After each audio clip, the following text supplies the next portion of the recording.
어느 부부가 서로 적대 관계의 종교를 가지고 있었어요. 어느 날 부인이 자기가 다니는 성당에 나가서 신부님과 의논합니다. 신부님, 정말 무서워 죽겠어요. 제가 계속 성당에 나가면 남편이 저를 죽이겠답니다. 어떻게 하면 좋을까요? 아유, 가엾게도 그런 일이 있었군요. 제가 계속 기도하겠습니다. 믿음을 가지세요. 하느님이 당신을 지켜주실 겁니다. 그랬어요. 그 다음 주일이 됐어요. 그 부인이 신부님을 찾아왔어요. 괜찮으세요? 물어봤더니 신부님, 아직까지는 무사합니다. 그러나 또 뭐가 있나요? 저기 신부님, 어제는 남편이 다른 말을 했어요. 제가 만약 계속 성당을 다닌다면 신부님을 죽이겠다고 합니다. 그래요. 그렇다면 이제는 결심을 해야 될 때가 왔어요. 마을 저편에 있는 교회로 가보세요 라고 얘기를 하더라고요. 우스개 같은 얘기지만 믿음이라고 하는 것은 남한테 얘기할 때는 그 믿음이 실제가 아닐 수 있어요. 나한테 적용했을 때 그 믿음이 실제가 되는 거예요. 아무리 내가 믿음이 있다라고 막 외치고 다녀도 시험을 당해봐야 되는 거예요. 고난을 당해봐야 되는 거예요. 그리고 그것을 통과해 봤을 때 믿음이 있다 없다 얘기할 수 있는 거예요. 그래서 함부로 믿음이 있다 없다 판단해서는 안 된다는 것이죠. 오늘은 성령 강림 주일입니다. 교회 절기상 그렇습니다. 그래서 우리는 이 성령 강림 주일날 우리가 사모할 것은 성령님이 우리 가운데 임하길 간절히 구하길 축복합니다. 성령님은 우리가 예배하는 하나님 그분 중에 한 분이십니다. 우리는 삼위일체 하나님을 믿습니다. 성부 하나님, 성자 하나님, 성령 하나님. 성부 하나님은 세상을 만드신 분입니다. 성자 하나님 예수님이죠. 이분은 우리를 죄에서 구원하시는 하나님이십니다. 성령 하나님은 구원받은 우리를 지켜주시고 보호하시고 천국까지 인도해 주시는 분인 줄로 믿습니다. 그래서 우리는 이 삼위일체 하나님을 예배하고 찬양해야 될 줄로 믿습니다. 오늘 성령님이 우리 가운데 임하시는 이 시간, 특별히 성경에 보니까 신약 성경에 오순절날 성령님이 임하셨습니다. 이게 굉장히 중요합니다. 구약에 이 신약의 오순절 되기 전까지는 성령님이 구약에도 나타나셨어요. 특정 사람에게 특정 일에 특정 사건에 아주 간헐적으로 간간히 그렇게 성령님이 나타나셨어요. 그런데 이제 신약에 와서는 오순절날 성령이 임하고 나서 달라졌어요. 성령님이 모든 사람에게 임하셨어요. 그리고 그 성령님은 한 번 우리와 함께 하신 것이 아니라 영원토록 우리와 함께 하신 줄로 믿습니다. 오순절날 임한 성령님은요, 우리 한번 성경 봅시다. 사도행전 2장 17절에 있는 말씀이에요. 같이 한번 읽어봅시다. 하나님이 말씀하시기를 모든 육체에 부어주리니 너희 자녀들은 예언할 것이요 너희의 젊은이들은 아멘, 아멘. 말세에 내가 내 영을 너희 모든 육체에 부어주겠다는 겁니다. 성령님을 이 마지막 때 모든 사람에게 부어주실 줄로 믿습니다. 그런데 이때가 언제냐? 말세라는 것이죠. 하나님이 말씀하시기를 말세에 내가 내 영을 모든 육체에 부어주겠다. 그러면 이 신약 성경에 성령이 임하셨잖아요. 그러면 신약 성경이 기록된 때부터 말세는 시작됐더라는 것입니다. 오늘 우리가 살고 있는 이 시기를요, 말세라고 하고요. 어떤 분은 말세 중에 끝자락에 있다, 말세지 말이라고 합니다. 여러분, 말세는 고통의 시간들입니다. 디모데후서 3장에 보니까 한번 볼까요? 1절로 5절에 있는 말씀입니다. 디모데후서 3장 1절로 5절 읽어봅시다. 너는 이것을 알라.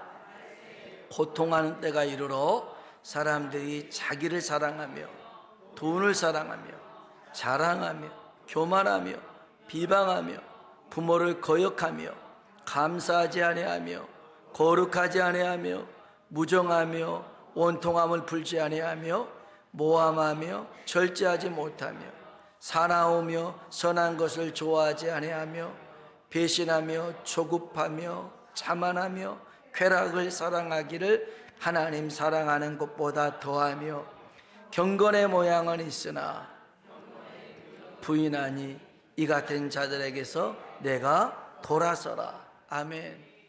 오늘 이 말세에 나타나는 그러한 현상들이 지금 우리들에게 나타나고 있잖아요.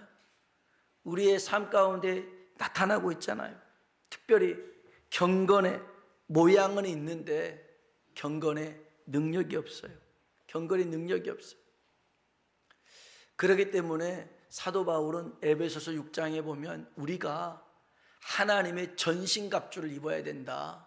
구원의 투구를 쓰고 의의 흉배를 붙이고 진리의 띠를 띠고 복음을 전하는 신을 신고 한 손에는 믿음의 방패를 들고 한 손에는 성령의 검을 들고 싸워야 된다. 근데 그걸로 끝이 아니라는 거예요. 항상 무시로 성령 안에서 깨어 기도해야 되더라는 것입니다. 오늘 저와 여러분에게 성령님이 임하여서 모든 사람에게 임하여서 능력을 받길 주의 이름으로 축복합니다. 또한 오순절을 통하여서 교회가 탄생했습니다. 그래서 교회는 성령으로 충만해야 됩니다. 성령으로 충만하지 않는 교회는 교회가 아닙니다. 아무리 교회가 크고 사람이 많고 프로그램이 좋고 그렇다 할지라도 그곳에 성령님이 역사하지 않는다면 진정한 교회라 할 수가 없습니다. 오늘 우리에게 성령이 임하시는 복된 날 되길 축원합니다. 우리 옆 사람 보고 인사합시다. 성령으로 충만합시다. 성령의 사람이 됩시다. 아멘, 아멘. 복음서와 사도행전의 차이를 한마디로 얘기하면 능력의 차이입니다. 복음서의 제자들, 예수님이 하나님의 아들인 걸 알았습니다. 구원자인 걸 알았습니다. 그럼에도 예수님을 부인합니다. 배신합니다. 왜냐하면 아는 대로 살 수 있는 능력이 없었어요. 우리가 몰라서 죄를 짓는 게 아니잖아요. 죄를 짓지 않을 만한 능력이 내게 없으니까 죄에 넘어지고 쓰러지더라는 것입니다. 여러분, 창세기 4장에 보면 가인이 동생 아벨을 죽이기 전에 하나님이 그에게 말씀해 주신 게 있어요. 그에게 음성을 들려주신 게 있어요. 우리 한번 성경 봅시다. 창세기 4장 6절로 7절입니다. 같이 한번 읽어볼까요? 여호와께서 가인에게 이르시되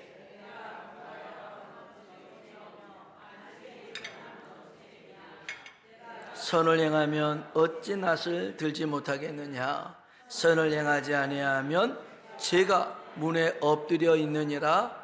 죄가 너를 원하나 너는 죄를 다스릴지니라. 아멘, 아멘.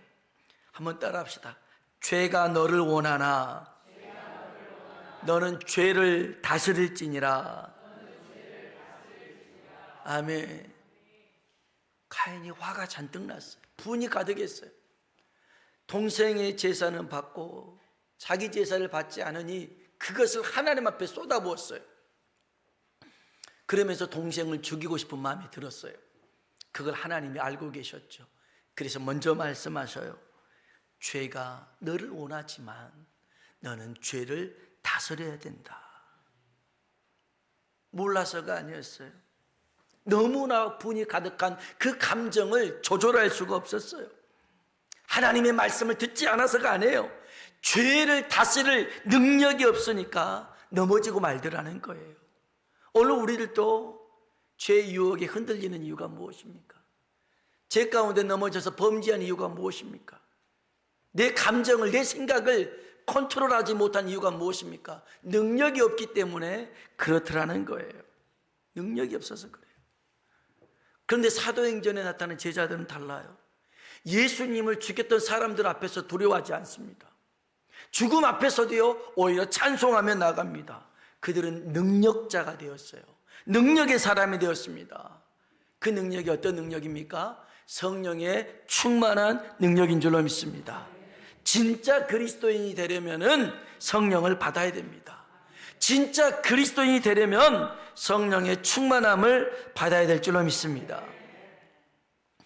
십자가에 죽으시고 부활하신 예수님이 40일 동안 이 땅에 계셨어요. 그리고 하늘로 올라가셨죠. 40일 동안 계시면서 하나님 나라의 일을 말씀하셨어요. 그리고 제자들에게 이렇게 명령합니다. 예루살렘을 떠나지 말아라. 아버지의 약속을 기다려라. 우리 한번 성경 사도행전 1장 3절로 4절입니다. 읽어봅시다. 그가 고난받으신 후에 또한 그들에게 40일 동안 그들에게 보이시며 하나님 나라의 일을 말씀하시니라. 사도와 함께 모이사 그들에게 분부하여 이르시되 예루살렘을 떠나지 말고 아멘. 이렇게 말씀하신 분이 누구예요? 부활하신 예수님입니다. 제자들은 예수님이 죽은 것을 목격했어요. 살아나신 것을 또 경험했어요. 그러면 가서 외치면 돼요. 예수님이 죽었는데 다시 살아나셨어. 우리 눈으로 똑똑히 봤어. 우리가 만져봤어. 그렇게 전하면 됩니다. 그런데 주님은 그렇게 하지 말아요. 오히려 기다리래요. 알고 있는 사실보다, 경험한 일보다 더 중요한 게 있다. 그것은 능력을 받는 거다. 성령의 권능을 받아야 니네들이 진짜 제대로 된 복음을 전할 수 있더라는 겁니다. 사도행전 1장 8절입니다. 읽어볼까요? 오직 성령이 너에게 임하시면 너희가 권능을 받고 예루살렘과 온 유대와 사마리아와 땅끝까지 이르러 아멘, 아멘. 여러분, 능력이 있어야 됩니다. 강력한 무기를 가지고 있어도 사용법을 모르면 소용이 없어요. 소용이 없어요. 어제는 저희 큰애가 밤늦게 왔는데 화분을 하나 들고 왔어요. 그래가지고 화분을 지 엄마한테 주면서 저는 오늘 꿈을 샀습니다 하고 주더라고요. 뭔 소린가 했어요. 그랬더니 저 북촌 한옥마을에서 이제 있다가 누가 화분 하나를 팔러 왔대요. 그러면서 그 친구가 하는 말이 제 꿈은 꽃집을 하는 게 꿈인데 아직 여의치 못해가지고 꽃집을 열지 못하지만 이 화분을 통해서 내 꿈을 이루어가려고 합니다. 그러니 사주세요 그러더라는 거예요. 야, 이게 상술이 좋아요. 이게 진짜인지 어쩐지는 모르겠지만 그냥 화분 사세요 그러면 안 사요. 그럴 때 이게 제 꿈이에요 하니까 안 살 수가 없잖아요.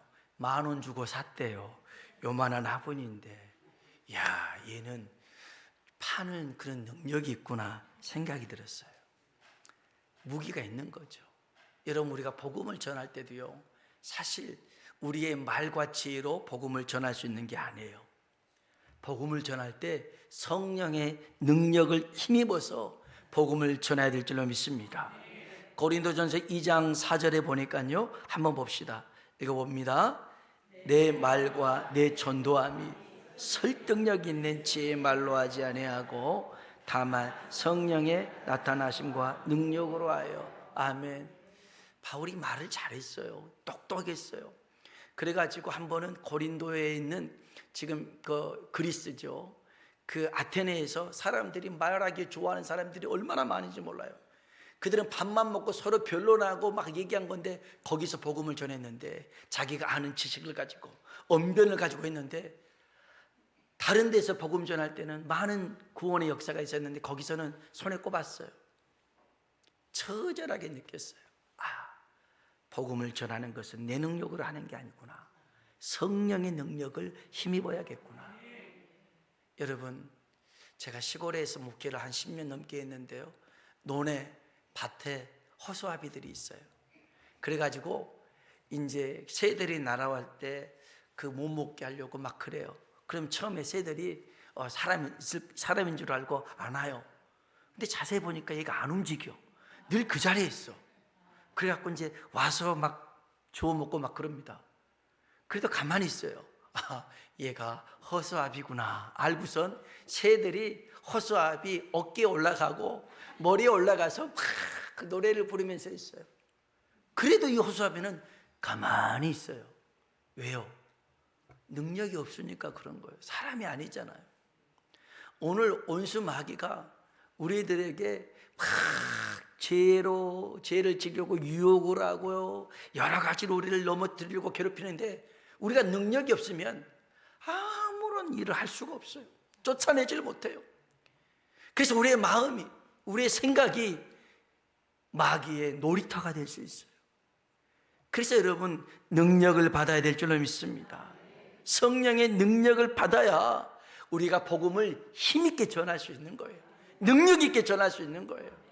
그리고 정말 성령이 우리에게 임할 때 가장 잘 살았다 할 수 있을 만큼 그렇게 인정받는 말이 있는데, 저는 이게 답다라는 말인 것 같아요. 답다, 목사답다. 야, 저 사람은 진짜 목사답다. 저 사람은 진짜 성도답다. 그런 말 들어야 되지 않겠어요? 그 자신의 역할과 이치를 잊지 않고 잘 감당하는 것, 집에서도 남편답고 아빠답고 그래야 되지 않겠어요? 어떤 남편이 밤 늦도록 술을 엄청 먹고 집에 들어왔어요.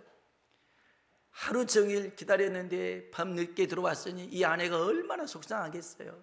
이 인간아 하면서 막 때리고, 소파에 누워있어서 이제 옷을 벗겨서 이제 잠을 자려고 하는데 옷을 벗기니까 이 술 취한 남자가 하지 마세요. 건드리지 마세요. 저 결혼했어요. 저 안에 있어요. 건드리지 마세요. 막 그러더라는 거예요. 이야, 아내가 감동을 받았어요. 야, 우리 남편 술 먹어도 어디 나가서는 절대 엄한 짓 안 하겠구나. 나 결혼했다고, 나 아내가 있다고 손대지 말라고. 그 다음날 북엇국을 맛있게 끓여준 거 아니겠어요? 남편다운 거죠. 이 사람도 머리를 썼을지 어쩔지 모르겠어요. 아내를 속이기 위해서. 여튼 간에 여러분, 오늘 우리들이 그리스도인답게 믿음의 사람답게 살아가려면 성령의 충만함을 힘입어야 돼요. 그래야 하나님의 뜻을 알 수가 있어요. 우리 한번 에베소서 1장 17절로 19절 봅시다. 에베소서 1장 17절로 19절 같이 한번 읽어볼까요? 우리 주 예수 그리스도의 하나님 영광의 아버지께서 지혜와 계시의 영을 너희에게 주사 하나님을 알게 하시고 마음의 눈을 밝히사 그의 부르심의 소망이 무엇이며 성도 안에서 그 기업의 영광의 풍성함이 무엇이며 그의 힘의 위력으로 역사하심을 따라 믿는 우리에게 베푸신 능력의 지극히 크심이 어떠한 것을 너희로 알게 하시기를 구하노라. 아멘. 아멘. 여기 보면요, 우리 주 예수 그리스도의 하나님 영광의 아버지께서 지혜와 계시의 영을 너희에게 주사, 성령님을 주사, 성령을 부어주셔. 첫 번째, 하나님을 알게 해주세요. 여러분, 성령으로 충만할 때 하나님을 알 수 있어요. 그리고 성령으로 충만할 때 우리의 마음의 눈이 밝아져요. 그래서 하나님이 나를 부르시는 목적이 무엇인지, 소망이 무엇인지 그것을 알게 되는 거예요. 그리고 그 뜻대로 살아갈 수 있는 능력을 주의 성령이 허락하실 줄로 믿습니다. 우리가 세상에 방황하고 허송세월 하며 사는 이유는 내가 누군지를 몰라서 그래요. 내가 뭘 해야 될지 몰라서 그래요. 여러분, 지금도 모르겠더라면 오늘 이 시간 성령님께 구하세요. 성령님, 내 눈을 열어주셔서 하나님이 나를 부르신 뜻을 알게 하여 주옵소서. 그리고 그 뜻대로 살아갈 수 있는 능력을 허락하여 주시옵소서. 성령님은 우리 가운데 그러한 하나님께서 계획하시고 예비하신 일들을 보여주시고 나타내실 줄로 믿습니다. 우리 마지막으로 성경 고린도전서 2장 9절로 10절 말씀 읽고 말씀을 마치겠습니다. 읽어보겠습니다. 하나님이 자기를 사랑하는 자들을 위하여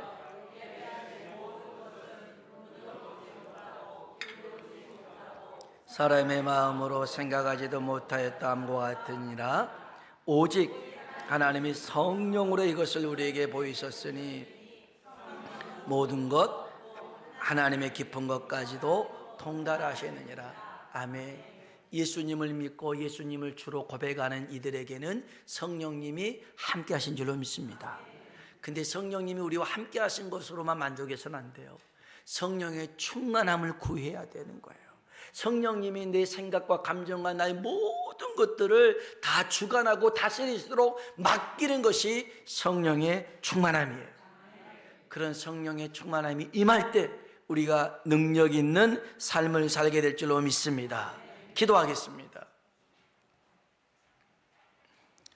가인은 분을 참지 못했어요. 화를 다스리지 못했어요. 하나님이 말씀하셔도 생각을 바꾸지 않았어요. 왜냐하면 죄가 그 마음속에서 역사했어요. 죄가 가인을 원했어요. 가인은 죄를 다스려야 되는데 그 죄가 자기 안에서 역사하지 못하도록 막아야 되는데 그 능력이 없으니까 죄에 휩쓸려서 동생을 죽이고 하나님 앞에 떠나고 방황하는 인생을 살 수밖에 없었어요. 오늘 우리가 죄 가운데 넘어지고 쓰러지는 이유는 그래요. 똑같은 육체를 입어서 다 그럴 수 있으나 어떤 이는 안 넘어져요. 어떤 이는 쓰러지지 않아요. 비결이 뭐예요? 성령님께서 그를 붙잡아 주시더라는 거예요. 우리가 성령의 능력을 힘입어야 돼요. 세상 끝날까지 우리와 함께 하신다 하셨으니 성령님 나의 믿음을 붙잡아 주시고 하나님 약속하신 바를 이루어갈 수 있도록 성령님 내게 임하여 주시고 충만히 역사하여 주시옵소서. 능력 있는 삶을 살게 하여 주옵소서. 우리 다 같이 주님이라 한번 부르고 기도하겠습니다. 주여. 하나님 아버지 감사